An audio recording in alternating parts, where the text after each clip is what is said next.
வணக்கம். பாலவின் பார்வையில் சேனலுக்கு உங்கள் எல்லாரையும் வரவேற்பதில் எனக்கு அஸ் யூஷுவல் மிகவும் மகிழ்ச்சி. நம்ம ஸ்டாக் மார்க்கெட்டுடைய இந்த டெக்னிக்கல் அனாலிசிஸ் சம்மந்தமான வீடியோஸை கடந்த ஒரு 3-4 வீடியோவாக பார்த்துட்டு இருந்தோம். இன்றைக்கி பார்த்திங்கன்னா அது ரொம்ப டெக்னிக்கலாகவே போயிட்டுருக்கிறதுனால கொஞ்சம் மாறுதலுக்காக பார்த்திங்கன்னா நம்ம ஸ்டாக் மார்க்கெட்டில் என்ன நடக்குது அப்படிங்கிறத பற்றி அதில் உள்ள சில விஷயங்களை பற்றி நம்ம பேசும்பொழுது உங்களுக்கு கொஞ்சம் இன்ட்ரெஸ்டிங்காக இருக்கும். ஏன்னா அதை மட்டுமே ஃபாலோ பண்ணிகிட்டே போயிட்டுருந்தோம் அப்படின்னா சில நேரங்கள் கொஞ்சம் போர் அடிக்கிற மாதிரி தெரியும். ஏன்னா அது ரொம்ப டெக்னிக்கலாக போகிறதுனால சில குழப்பங்களாக இருக்க மாதிரியும் தெரியும். ஸோ நம்ம நடுவில் பார்த்திங்கன்னா ரியல் டைம் ஸ்டாக் மார்க்கெட்டில் என்ன நடக்குது, அங்குள்ள அந்த டெக்னிக்கல் டேர்ம்ஸ் என்ன, அதுக்கு என்ன அர்த்தங்கள் அப்படிங்கிறத பற்றி பார்க்கும்பொழுது இன்னும் இன்ட்ரெஸ்டிங்காகவே போகும். வாங்க இன்றைக்கி வீடியோக்குள்ளே போகலாம்.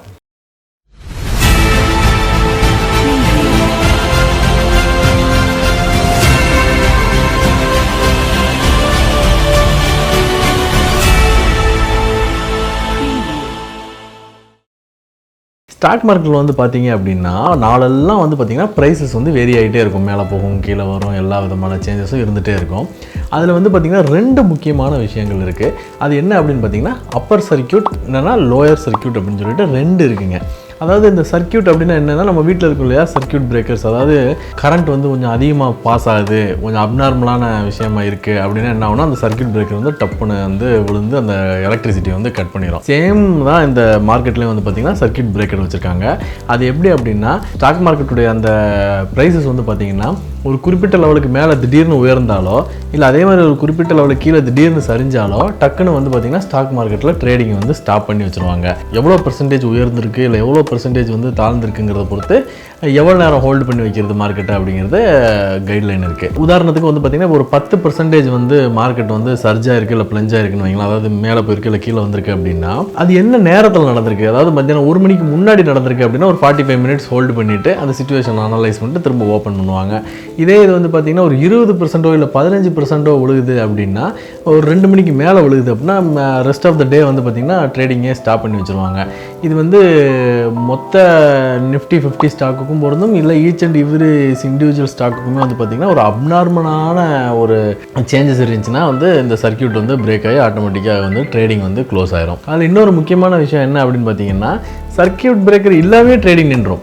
அது எப்படி அப்படின்னா இப்போ உதாரணத்துக்கு ஒரு ஸ்டாக் ப்ரைஸ் அபரிமிதமாக வளருதுன்னு வைங்களேன். இப்போ 10 ரூபா இருக்க ஸ்டாக் திடீர்னு இன்றைக்கி எல்லாரும் கேட்குறாங்க, அதிகமாக அந்த ஸ்டாக்கு கேட்குறாங்க. ஸோ நான் என்ன விலைக்கு சொன்னாலும் வித்துட்டே இருக்காங்க. ஸோ 11 கோட் பண்ணுறாங்க, விற்கிது 12 கோட் பண்ணுறாங்க, விற்கிது 13 கோட் பண்ணுறாங்க. ஸோ ஸ்டாக்கோட ப்ரைஸ் வளர்ந்துட்டே போகுது. அப்போ என்ன ஆகும், எல்லாரும் விற்பாங்கன்னு சொல்ல முடியாது. ஸோ விற்கும் போது நம்ம ஆல்ரெடி இன்றைக்கி விற்கிற ஐடியாவில் இருந்தால் கூட நம்ம என்ன யோசிப்போம் அப்படின்னா ஆஹா ஸ்டாக் ப்ரைஸ் ஏறிட்டே போயிட்டு இருக்குது, ஸோ நம்ம ஹோல்டு பண்ணலாம், நாளைக்கு விற்கலாம் அப்படின்னு சொல்லிட்டு நம்ம ஹோல்டு பண்ணுவோம். ஏன்னா எவ்வளோ நேரம் போகுது அப்படின்னு சொல்லிட்டு ஹோல்டு பண்ணுவோம்.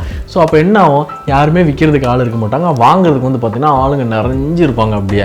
ஸோ அந்த மாதிரி நேரத்தில் ஆட்டோமேட்டிக்காகவே அது சர்க்கியூட் பிரேக் ஆன மாதிரி அந்த சேல் நின்றுடும். ஏன்னா விற்கிறதுக்கு யாருமே இருக்க மாட்டாங்க, வாங்குறதுக்கு நிறைய பேர் இருப்பாங்க. அதே தான் பார்த்திங்கன்னா சில நேரங்கள் லோயர் சர்க்கியூட் அப்படின்னு சொல்லக்கூடிய இதே 10 ரூபா இருக்க ஸ்டாக் திடீர்னு ஏதோ ஒரு காரணத்தினால வேகமாக இறங்குது அப்படின்னா விற்கிறதுக்கு நிறைய பேர் இருப்பாங்க. அதை இது இதனால் இறங்குதுங்கிற பயத்திலே நிறைய பேர் வாங்காமல் அப்படியே நின்றுவாங்க. ஸோ அந்த ஸ்டாக் வாங்குறதுக்கு ஆள் இல்லாமல் அப்போவுமே அந்த சேல் அப்படியே ஸ்டாப் ஆயிரும். ஸோ இதுதான் பார்த்திங்கன்னா அப்பர் சர்க்கியூட், லோயர் சர்க்கியூட் அப்படின்னு சொல்லக்கூடியது.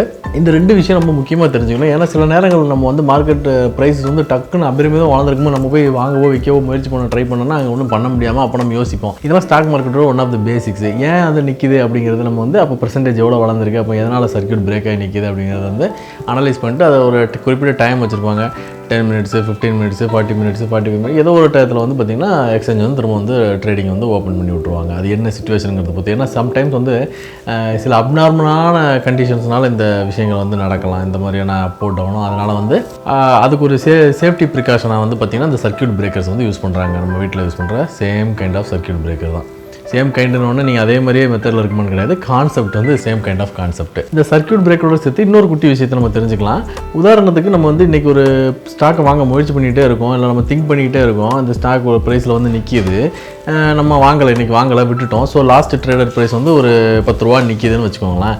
ஆனால் அதே மாதிரி இதே ஸ்டாக் நாளைக்கு காலையில் ஓகே 10 ரூபாவில் தானே இந்த லாஸ்ட் ட்ரேடர் ப்ரைஸ் இருந்தது, நம்ம காலையில் 10 ரூபாய்க்கு வாங்கிடலாம் நீங்கள் போய் முயற்சி பண்ணும்போது சில நேரங்களில் அது 11 ரூபாயாக இருக்கலாம், இல்லை 9 ரூபாயாக மாறி இருக்கலாம். ஏன் வந்து இந்த டிஃப்ரென்ஸ் வருது? ஏன்னா வந்து லாஸ்ட் டைம் வந்து நேற்று வந்து இந்த டயத்தில் வந்து இதில் தானே க்ளோஸ் பண்ணாங்க, இன்றைக்கே இந்த சேஞ்ச் வருது அப்படின்னு நிறைய பேருக்கு அந்த கன்ஃபியூஷனும் இருக்கும். அதை என்ன பண்ணுவாங்க அப்படின்னா, ஓப்பனிங் மார்க்கெட் ஓப்பன்லேயே வந்து பார்த்திங்கன்னா அப்பர் பேண்டில் ஓப்பன் ஆயிருக்கு, லோயர் பேண்ட் அப்படின்னு கூடிய சில ஒவ்வொருத்தருக்கு ஏற்ற மாதிரி டெக்னிக்கல் வார்த்தைகளை சொல்லுவாங்க. பட் லாஸ்ட் ட்ரேடர் ப்ரைஸை விட கொஞ்சம் அதிகமாக ஓப்பன் ஆயிருக்கு அப்படின்னா அதுக்கு என்ன காரணம்னா, இந்த ஸ்டாக் மார்க்கெட் அதாவது இந்த ஸ்டாக் எக்ஸ்சேஞ்ச் அப்படிங்கிறவங்க வந்து என்ன பண்ணுறாங்கன்னா, மெயினாக பையரையும் செல்லரையும் கனெக்ட் பண்ணுறாங்க. அவ்வளோதான் அவங்களால மேக்ஸிமம் பண்ண முடியும். மற்றபடி இந்த ஸ்டாக் ப்ரைஸஸோட சேஞ்சஸ் எல்லாமே வந்து பார்த்திங்கன்னா நம்மளுடைய பையருடைய செல்லருடைய அந்த பிஹேவியர்னால தான் சேஞ்ச் ஆகுது. அதை ஸ்டாக் மார்க்கெட்டால் டைரெக்டாக எந்த கண்ட்ரோலும் பெருசாக பண்ண முடியாது. ஸோ அந்த விதத்தில் இன்றைக்கி இன்றைக்கி ட்ரேட் பண்ணி முடிஞ்சதுக்கப்புறம் ஆஃப்டர் ஹவர்ஸ் ட்ரேடிங்னு சொல்லுவாங்க. அதாவது பெரிய பெரிய இன்ஸ்டிடியூஷனல் இன்வெஸ்டர்ஸ் இல்லைனா ஹை நெட்வொர்த் இண்டிவிஜுவல்ஸ் இவங்கெல்லாம் வந்து பார்த்திங்கன்னா மார்க்கெட் டயத்தில் அவங்கள ட்ரேட் பண்ணால் ரொம்ப வந்து டிராஃபிக் ஆகுங்கிறதுனால அவங்க மார்க்கெட் டயத்துக்கு அப்புறமா ட்ரேட் பண்ணுவாங்க, இல்லை மார்க்கெட் டயத்துக்கு முன்னாடி ட்ரேட் பண்ணுவாங்க. இந்த மாதிரி வந்து அவங்களுக்கு ஆஃப்டர் ஹவர்ஸ் ட்ரேடிங்னு சொல்லக்கூடிய ஒரு ஆப்ஷன் இருக்கும். ஸோ அந்த ஆப்ஷன்ஸில் அவங்க ட்ரேட் பண்ணும்பொழுது அந்த ப்ரைஸஸ் வந்து கொஞ்சமாக கரெக்டாக இருக்கிறதுக்கு வாய்ப்பு இருக்குது. அதனால தான் வந்து பார்த்திங்கன்னா நேற்று க்ளோஸ் ஆன வேல்யூக்கும் நாளைக்கு ஓப்பன் ஆகிற வேல்யூக்கும் அந்த சின்ன டிஃப்ரென்ஸ் எப்போவுமே சில நேரங்களில் இருக்கும், சில நேரங்களில் இருக்காது, சில நேரங்களில் இருக்கும். ஸோ அதுக்கான காரணம் இதுதான். இனிமேல் வந்து பார்த்திங்கன்னா இந்த அப்பர் சர்க்யூட் லோயர் சர்க்யூட் அடிக்குதோ இல்லைனா இந்த ஸ்டாக் ப்ரைஸஸில் வந்து நேற்றுக்கு இன்றைக்கி சின்ன சேஞ்ச் இருக்கும் ஓப்பனிங்கில், அது எதுக்கான காரணம் அப்படிங்கிறது உங்களுக்கு நல்லாவே தெரிஞ்சிருக்கும். ஸோ இந்த வீடியோ உங்களுக்கு பிடிச்சிருந்தது, பயனுள்ளதாக இருந்ததுன்னு நினச்சேன்னா உங்கள் ஃப்ரெண்ட்ஸோட ஆஸ் யூஷுவல் ஷேர் பண்ணுங்கள், அவங்களையும் சப்ஸ்கிரைப் பண்ண சொல்லுங்கள். நம்ம பாலாவின் பார்வையில் சேனல் நீங்கள் ஃபஸ்ட் டைம் பார்க்குறதா நீங்களும் சப்ஸ்கிரைப் பண்ணி அந்த பெல் ஐக்கானை அடிச்சு விட்ருங்க. மீண்டும் ஒரு சூப்பரான வீடியோட உங்களை வந்து சந்திக்கும் வரை உங்களிடமிருந்து விடைபெறுவது உங்கள் பாலா.